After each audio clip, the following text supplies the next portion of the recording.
Чыңгыз Айтматов. Атадан калган туяк. Аңгеме. Өз атасын ал биринчи жолу кинодон көрдү. Анда 5-6 жашар эселек чагы. Бул окуя тээ кыштактын сыртында агарып турган чоң кашарда жүн кыркууда болгон иш. Совхоздун жүн кыркымы жылыга ушул жерде өткөрүлүүчү. Камыш менен жабылган төбөсү кийин шиферге алмаштырылганы болбосо, чоң кашар азыр да ордунда. Адырдан түшө берген этекте жол боюнда турат. Мында ал энесин ээрчип ойноп келер эле. Энеси Жээнкөл совхоздогу почта бөлүмүнүн телефонисткасы. Ар жылы жай башталары менен 40-чы болуп иштей турган. Аны үчүн Жээнкөл отпускасын алып, ага кошумча кош айдоо, туут малында эртеден кечке алуу эле алуу деп алуулуп туш-туштан жабалактаган ашыгыш кабарларды, буйруктарды, кала берсе сен мен дешкен айтышууларды бирине бирин токтотпой тезинен байланыштырып, дем алышсыз иштеген күндөрү, түндөрү үчүн убактысын эселеп, 40 башталары менен аягына чейин күнүн кое бербей келип иштеп жүрчү. Оңой бекен жан бакмак дегендей жалгыз бой жесир аял ушуну менен эптеп түзүгүрөөк оокат кылуунун далалатында. Жүн кыркуунун акысы иштеген эмгегине жараша эмеспи? Көп иштесең көп, аз иштесең аз аласың. Кышкы камын Жээнкөл чынында ушул жерден таба турган. Бир үйдө 2 жан болсо да отун суу, кийим-кечек сыяктуу үй тирчилигинин эсеби бүтөбү? Баласын таштар кишиси болбогон соң Жээнкөл аны 40-га ала барар эле. Ал эми Абалбек үчүн бул мезгил чексиз эркиндиктин доору. Мындай жыргалды ким көрсүн? Кой ай деген киши жок, күн жылуу, коро кой биринин артынан бири айдалып, ай бала, кайры, тос дешсе, шилтеген жакка тызылдата жүгүрүп, араба, машина деген бири келип, бири кетип, ыгы келгенде араба артына жармашада калып, айтоор бака-шака дүйнөнүн кызыгына батып, керели кечке өзүнө окшоп ээрчи келген балдар менен карала туралы болуп ойногон. Мына ушундай күндөрдүн биринде чоң кашарга көчмө кинонун машинасы келип калса болобу? Аны элден мурун Абалбек көрүп, өпкөсү жарылып кете жаздап, «Кино келди, тигинеке, кино келди!» деп балдардан мурда озунуп 40-чыларга кабар салды. Кино жумуштан кийин башталды. Ошого чейин эч бир чыдамы жетпей, күн кеч кирбей, качан эми деп зарыкты, думукту. Качан болот деп каңкылдап, энесин да тажатып бүтүрдү. Ушунусуна жараша кино анын тилегин ойдогудай орундатты. Кино согуш жөнүндө экен. Кашардын дубалына илинген аппак кездеменин үстүндө кымкут салгылашуу жайнап жатып калды. Замбирек снаряддарды жер чилип, кулак тундура жарылып, уда асманга ышкырына сызылган ракеталар түн караңгысын бир окумга ийне көрүнчүдөй жап-жарык тутандыра, боордуктоп жылган чалгынчылар жаткан жерин кулачтай селейип, кара түн, кара жер, кара асман астын үстүн чатышып, сапырылып жатты. Ал эми пулеметтор жакташа тытырап, ок жаадырчы болсо, баланын жүрөгү алып учуп, аптыккан деми колкосуна тыгылат. Мына согуш деп ушуну айт. Мына согуш десе. Энеси экөө жүн салынган кендир каптын үстүнө өйдүрөөк чыгып отурушкан эле. Элдин артында болсо да бул тараптан экран жакшы көрүнгөн. Абалбектин өз оюна койгондо ал сөзсүз так экрандын түбүнө совхоздон жетип келген өз курдуу балдарга аралашып отурмак. Ошол алдыңкы катарга кетүүгө аракеттенип да көрдү аздап. Бирок Жээнкөл анысына көнбөдү. Жетет Безарман, керели кечке дикилдейсиң, отур жаныма, деп алдына алып кучакта отурду. Киноаппарат лентаны бир калыбында имерип, согуш өз алдынча күчөй берди. Отурган эл көзүн албай дымууда. Так кулак түптө эненин тымызын үшкүрүк тартып, түтүнгөнүн бала сезип жатты.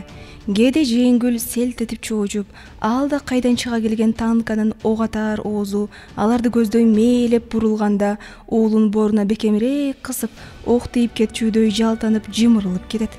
Жанаша отурган бир аял көргөнүнө ишенбей шыпшынып, «Кудай сактай, Кудурет, бул эмнеси? Кудай сактай көр!» деп күбөрөнүп, тообасын оозунан түшүрбөдү. Абалбек деген тигилердей жүрөксүз беле. түк бир коркуп да койгон жок. Атүгүл иштен шаттанып да жатты. Фашисттер жалп этип тоголонгондо. Ал эми биздикилер куласа, алар бир аздан кийин туруп кетчүдөй ишенимде болду. Жо деги согушта жүргөн кишилердин окко учканы өзүнчө бир тамаша. Куду согуш ойногон балдардын жыгылгандай кулашат. Андай кулаганды ал өзү деле эч кимден кем келтирбейт. Чууркап бара жатып бутка бирөө тепкендей оң кочоңко атып сулап калат. Ырас, жер каттуу эле болот. Тийген жериң аябай эле ачышат. Анткени менен кайра тура калып, кайра чабуулга кирсең, ооруган жериңди унутуп каласың. Айырмасы тигилер дароо тура албай, бүк түшүп жата берет экен. Абалбек окко учуунун башкача да түрүн биле турган. Мисалы, айталы ишке ок тийди. Мындай учурда алигидей тапатаңдан кетиш жарабайт. Адегенде ичти мыкчы кармап, анан бети башыңды тырыштырып, тишиңди кычыратып, кускун келгендей улам эңкейип, улам теңселе берип, анан шалак этип колдон куралды түшүрүп, ошондон кийин жыгылыш керек. Мындайды өзү бир аз жата түшүп, "Жо, мен өлгөн жокмун" деп тура жүгүрүп согушка кирер эле. Тигилер болсо турбай жата берет экен. Айырмасы ошо. Экрандагы салгылашуу улана берди. Бул сапар көз алдыга танкаларга ок атар замбирекчилер чыкты. Сыягы алар бир кармашуудан экинчи кармашууга жер оштуруп жүргөн болуу керек. Замбиректин оозунан түтүнү кете элек, өздөрүн көрсөң сүрүнөн айбыгасың. Туш тарабында жарылып жаткан снаряддарды аралап, от кечип, солдаттар замбиректи бетме бет тургузуп, танкаларды тике атыш үчүн сүйрөп баратышты. Азырынча болжолдуу ордуна жетише элек. Ан сайын жан сабылашып, алдыда кездешкен белчиден келген сууга түз эле өтүкчөн, кийимчен жапырт киришип, "Мен ушинсем апам мени тилдейт эле го" деп Абалбек оюна кетип жатты. Замбиректин тыгылганына карабай, аны бардык күчүн салышып, "Давай, вперед!" деп күрөө тамырлары шишигенче бакырып жатып, акыры сүйрөп чыгарышты. Андан ары тик кеткен бет экен. Терең сайдын капталы асмандын жарымын калкалагансып жатты. Ошол чалкыган боз капталга тырмышып, солдаттар замбиректи өргө сүйрөштү. Капталдын бети тигинден мындан бурук этип, ок жарылып, уюган кара түтүндөн замбирекчилер бирде көрүнүп, бирде көрүнбөйт. Замбиректи тегеректеп, бир жумуру болуп, замбиректин туш жагын ыйыкка салып, колго салып, аны эртерээк сайдан түртүп чыгарууга далбас уруп жатышты. Алардын ушул чамынган көрүнүшү, каарына тиштенген заардуу түрлөрү, алардын бардык кыймыл аракети Абалбектин жүрөгүн гүлдөгөн кызуу канга толтуруп, намысын, жыялын козгоп, кандайдыр бир зор, даңазалуу жана коркунучтуу окуянын жакында башталаарын билдиргендей, аны эрдентип да, сестентип да, ичин бирде ысытып, бирде муздатып жатты. Замбирекчилер 7-8 адам экен. Арасында кебете эреңи кыргызга окшогон бирөө, а балким ал тек гана кандаш элдерден чыгар. Экранда улам көрсөтүлүп, көзгө жылуу учурай берди. Атам экен деп бала аны эч убакта ойлобос беле, мындай ишти өзү капарына да албас беле. Кандай десе болот? Энеси баарын энеси кылды. Тигиногу сенин атаң деп койду ал бир убакытта баланын кулагына шыбырап. Ушундан баштап жанагы замбирекчи Абалбектин атасы болду. Ушундан баштап кино анын атасы жөнүндөгү киного айланды. Совхоздо эле жүргөн жигиттер курдуу атасы жапжаш неме экен. Тыгырчыгынан келген, тоголок жүздүү, корж тектеген көздөрү, көө, кир болгон бетинде жалт этип чагылат. Бала анын ачуулуу кабак кашын, кашкайган тиштерин, башындагы темир каскасын, ыйыгындагы погондорун баарын тең байкап турду. Атасы мышыктай чапчаң экенине да баа берди. Мына азыр эле замбиректин дөңгөлөгүн карысына сала тирей берип, өзү артына чап кайрылып, ал да кимге каттуу кыйкырды. "Снаряддарды токтотпогула! Тез!" "Апа, менин атам ушубу?" деди бала. Жеңгүл түшүнө бербей, "Тынч отур, алаксатпа" деп койду. "Менин атам дебедиңби өзүң?" Ошо, жөнөтүрчү деги. Кишилер урушат. Аттиң десе, эмне үчүн ушинтип айтты болду экен? Көңүлү миң бөлүнүп, согушта мерт болгон теңин эстеп, ошого кайра күйүп, кайра сынаркап, оозунан кокус чыгып кетти бекен? Же анчейин эле кайдыгер сүйлөп койду бекен? же алда кайда кандай кылт эткен оюна алданып, тигиногу сен атаң дегени атасы аскерге кеткенде боюнда калып дүйнөгө көз жарганы, ата дегенди билбеген, укпаган чунак бала кинодон көрүп болсо да элестетип жүрсүн дегениби? Атиги эси жок энесинин айтканына ошол замат ишенди. Ошол замат сүйүнүп, ошол замат жүрөгү түкүлдөп, ошол замат атага деген мээрими делебесин козгоду. Жоокер атасы менен кайсы уул мактанбасын. Мына мен атам деп көңүлүндө мактана кетти. Мына ата деген ушул. Атасы жок, жалгыз деп кордогон балдар эми көрүп алсын. Эми алар тийип гана көрсүн, ушунда отурган чабандар да билсин, көрсүн. Булар деген кыштыр жайдыр тоодон түшпөй, совхозго келгенде кимдин баласы ким экенин эч бир тааный койбойт. Кыркынга айдап келген коюн кайрышып, шилтеген жагына жүгүрүп, иттери тиштеше кетсе, иттерин арачалап, ушинтип жардамдашып жүрсө, качан болбосун кармап алып, "Сен кимсиң? Кайдансың? Кай уруктансың?" дешип, суракка алып жүдөтүшөт. Кайсы гана чабандын көзүнө түшпөсүн кыя өтпөйт. Ал сөзсүз аны токтотуп алып сурай баштайт. "Баракелде жигит, атың ким?" "Авалбек. Кимдин баласысың?" Бул суроого жеткенде Авалбек чекчейип туруп жоопту так айтат. "Мен Токтосундун баласымын." Чабандар иинин кысышып, адегенде аңкайып калышат. "Токтосундун? Кое турчу?" Эрден жакындаша эңкейип, кайра такып сурашат. "Кайсы Токтосун?" "Мен Токтосундун баласымын" деп тиги дагы да кайталайт. Кишилер сураса ушинтип айтып жүр деп үйрөтүшкөн. Жеңгүл да өзгөчө эки көзү көр чоң энеси бар эмеспи? Ал анын кулагын чоюп жатып, "Атаңдын атын унутпа, айтып жүр" деп абдан дайындаган. Кемпир ачуулуу өзү. Тура тур. Сен алиги почтодо телефон урган келиндин баласы эмессиңби?" "Айтам да. Ошондой эмеспи? Туурабы?" "Жок, мен Токтосундун баласымын" деп тиги кайра кайтпай көгөрөт. Ошондо чабандар бирдесин туйгандай өз ара жылмайышып, "Туура, сен Токтосундун баласысың. Бали, атанын уулу деген ушул.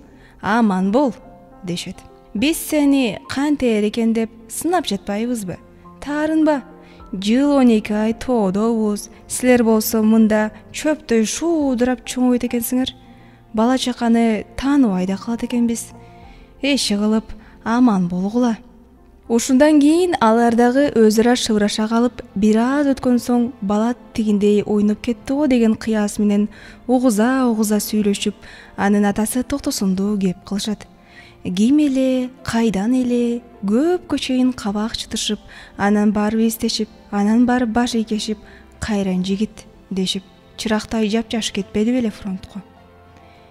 Энеси бирөөгө тийип албайбы? Жесирип отура береби жаш башы менен? Ал өз иши да. Аны тергеп кереги эмне?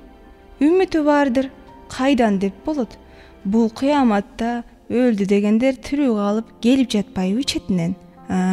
Ошону айт. Баласы да тестиер болуп калыптыр. Энеси имерчик дейт эмеспи мындайда? Кичинесинен шагы сынбасын дейт го. Эмнеси болсо да артында туягы бар экен. Мына, бу дегенче адам болот. Мен баланчанын баласымын деп такылдайт турбайбы? Бул да болсо ырыскы пешенедеги. Бойдок кеткендерибиз канча эле? Канакей, кетти, аты өчтү, изи жоголду. Чоң кишилердин бул кептерин бирин түшүнсө, бирин түшүнбөй, өз алдынча бүдөмүк ойго батып, ата деген кандай болду экен, ал эмне үчүн келбейт деп ошо козаланып, туюк сана көңүлүн оорута турган. Мына, эми ал да аталуу болуп чыкты. Энеси "Тигиногу сенин атаң" дегенден бери экрандагы солдат анын атасы болду. Ошуга эч шек койбой ишенип, бала атасына чын дили менен жан тартып эреркеп турду. Мурда билип көрбөгөн аталуу балалыктын даамын ал эми оозанды. Атасынын бардык жүргөн турганын жактырып, ичи элжиреп, аны үйдөгү айнектин астында илинип турган өз атасынын сүрөтүнө айнытпай окшоштуруп жатты. Мурду, кашы, көзү бүт эле өзү. Жан ынтаасы менен тигиле баланын азыр карап отурганын билгендей, анын атасы да кинодогу учкундай кыска өмүрүндө өзүн эч убакта эстен кеткистей, кийин баласы сыймыктана тургандай жоокер кайратын кан майданда эл алдында көрсөттү. Абалбек согуштун оюнчук эмес экенин эми сезди. Окко учкан адамдын кулаганы тамаша эмес экенине да көзү жетти. Жоонун түрү каардуу, айбаттуу болуп бара жатты. Азыр эле тапкан атасы кантер экен деп, мына ошондо жакын кишиси үчүн мурда баштан өтпөгөн коркунуч тууп, ал коркунуч баланын жүрөгүн камады. Киноаппарат чыртылдап, согуш жүрө берди. Нары жакта каптап келе жаткан кылка танкалар көрүндү. Шакылдаган чоюн кастамандары удургута топурак шилеп, ок атар тумшуктары алдыга сунулуп, өңгүл-дөңгүл аңызда өйдө төмөн келеңдеп, болот кийген кара күчтүн күркүрөп келе жатканы сүрдүү да, шаңдуу да. Танкалар көтөргөн чаң алардын артынан ээрчип, кайнап келе жатты. А бизден үркөрдөй болгон топ аскер жалгыз Замбирегин сүйрөшүп, ал кезде сайкырына чыгууга жакын калышкан. Аз эле жер калган экен. Аны көрүп Абалбектен дити качып: "Ата, бол эртерээк, бол! Биртике эле калды. Биртике эле, карачы, танкалар келе жатат. Танкалар!" деп атасын шаштырып сүрөп жатты. Мына Замбирек да кырга чыкты. Замбирекчилер аны майда бадалдын четине бура тартышып, танкалардын жолун туруп, ок ата башташты. Бир аздан соң танкаларда ок кайрышты. Алар көп экен. Танкалардын суук түрүнөн үрөй учат. Атышуу кызыды. Өз кыялында Абалбек атасы менен кошо өрт жалынды аралап салгылашууда жүргөнсүп жатты. Немистин танкалары кара түтүнгө чуулганып, каз тамандары быркырап, эки көзү оюлган дөөдөй албуттанып, ордунан жылбай калганда, энесинин алдына отурган бала кубанганынан тыбырчылап туйлап жатты. Ал эми биздин замбирекчилер жарылган снаряддардын сыныгы тийип жыгылганда, бала боюн жыйырып, томсоруп калып отурду. Замбирекчилер четинен кулап, азая берди. Энинин бети ысык жашка нымданып, күйүп чыкты. Киноаппарат бир үндө чыртылдап, согуш жүрүп жатты. Кармашуу күчөгөндөн күчөдү. Танкалар улам жакындан сүрүп келе берди. Замбиректин калканына далдаланып, Абалбектин атасы телефондун трубкасын кош колдоп, алда эмнелерди заардуу кыйкырып, бакырып жатты. Бирок анын эмне деп жатканы бул аламатта кулакка илишпейт. Балким ал жардам сурап жаткандыр, балким жардамга келчү замбиректер мына жетип да келишер, согушта кандай деп болот. Аңгыча дагы бир солдат Замбирек четинде жалп этти. Мүдүрүлүп, кайра турууга умтулуп, жүз төмөнүнөн жерге жыгылды. Замбиректин тушуна жана бир снаряд келип жарылды эле, топурак, таш, кесектерди абага омкор бүркүп заң этти. Жерден эми бир гана замбирекчи өйдө турду. Ал Абалбектин атасы. Замбирекке жулуна жетип, өзү дүрмөттөп, өзү мээлеп, өзү атты. Бул анын акыркы атышы болду. Жанада келип тийген снаряд Замбиректи талкалап жайлады. Кан жайылган бир жак ныптасын кармана, Абалбектин атасы теңселип, жерден зорго турду. Үстүндөгү кийими түлөп, заркыткан түрү бир шумдук. Жакындап келе жаткан танканы көздөй, гранатаны колго алып, ал тайманбай бет алды. Алдан тайып, кансырап, жыгылып кете жаздап, Абалбектин атасы гранатаны шилтөөгө камданып, бир окумга кулачын кере туруп калды. Экран анын бул көрүнүшүн көз алдыга жүгүртүп алып келип такады. Өлүмгө баш койгон жоокердин айбат чачкан ажарынан, жалтанбас кудретинен, "Токто, фашист!" деген таш жарган бакыргынан кино көрүп отургандар дүрүрөй түштү. Жеңгүл баланын колун бекем мыкчып жиберди. Бала атасына жетүүгө умтулуп, атасын көздөй жулунду. Дал ушул учурда танканын пулемет атароозунан шалактаган ок төгүлүп, Абалбектин атасы кыйган теректей сулады. Ал 2-3 ала-сала оодарылып, турууга жүткүнүп, анан чалкадан түшүп, эки колунун эки жагын таштап жатып калды. Киноаппарат токтоду. Согуш да үзүлдү. Бул бир бөлүктүн аягы эле. жаңы лентаны аппаратка коюш үчүн киномеханик электрди күйгүзүүгө салды. Кашардын ичи жап-жарык боло түшүп, отургандар көздөрүн жумуп, алакан менен басып, кинонун дүйнөсүнөн, согуштун майданынан өз дүйнөсүнө, азыркы өз абалына кайтышты. Ошентип ал эсин жия электе кимдир бирөөнүн сүйүнүчтүү кыйкырыгы тынчтыкты жарды. Балдар, менин атамдын өлгөнүн көрдүңөрбү? Ал менин атам болчу. Көрдүңөрбү? Менин атам. Кишилер жапырт кайрылып, эмне болуп кеткенин аңдабай, айран таң болушту. Отурган каптын үстүнөн тоголоно жүгүргөн Абалбек экрандын жанында алдыңкы катарда жайланган орток балдарына шаттанып чуркап бара жатты. Алардын пикири ал үчүн баарынан да кымбат болчу. Бир топко чейин кашардагы көпчүлүктүн арасын оңтойсуз жымжырттык басты. Отургандар дале эмне болуп кеткенин туя бербей, бул эси жок баланын эмнеге мынча сүйүнгөнү кишилерге жетпей жатты. Өмүрү атасын көрбөгөн балага бул учурда атасынын өлүмү да, мейли кинодо, мейли кандай жагдайда болсо да, анын атасы бардыгын далилдеген майрам эле. Муну эч ким түшүнбөй, баары тең ийдин кагышып кыжалат. Киномеханиктин колунан лентанын тунике кутусу жерге түшүп кетип, каңгыр этип экиге бөлүнүп тоголонду. Эч ким ага көңүл бурган жок. Киномеханиктин өзү да туникелерди ала койбоду. Алардын көзүн кадаганы Абалбек.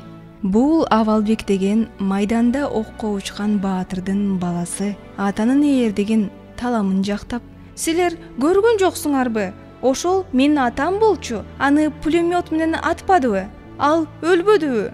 деп кишилер унчукпаган сайын күчөп, алардын үн катпаганына ызаланып, булар эмне үчүн менин атамды жактырышпайт, эмне үчүн аны макташпайт деген ой менен кайта-кайта "Ал өлбөдүбү? Ал өлбөдүбү?" деп жатты. Кимдир бирөө жактырбагандай чырт этти. "Тек, антип айтпа, оозуңа таш. Ал эмнеси экен?" деди анда ары жактан мойнун созгон чал. "Эмнеси бар экен? Атасы согушта ноопат болгону жалган беле?" Андан унчукпай калып, ылдый карап куурады. Атасы эмей, атасы да. Ошондо мектепте окуп калган балдардын бири чындыкты бетке айтты. "Ал сенин атаң эмес. Эмне кыйкырасың? Түк да сенин атаң эмес. Ал артист. Ишенбесең, тигиного киночунун өзүнөн сура." Иштин жайын сезе калган эстүү баштуулар атасыз баланын жасап алган таттуу да, ачуу да алданмасын билдиргүсү келбей, "Жок, ал сенин атаң эмес, башка" дегенге ооздору барбай, балдардын талашына аралашпады. Кантсе да чындыкты кино алып келген чоочун жигит өзү айтсын дегенчелик кылып, баары тең киномеханикке бет алып күтүп калышты. Тиги да кийлигишпеди. Аппаратын ондомуш болуп жатты. "Жок, ал менин атам болчу, менин атам" дей берди ызага туталанган Абалбек. "Кайсыңсы эле сенин атаң? Айтчы, кайсыңсы эле?" деп алиги окуучу бала да тилин тартпады.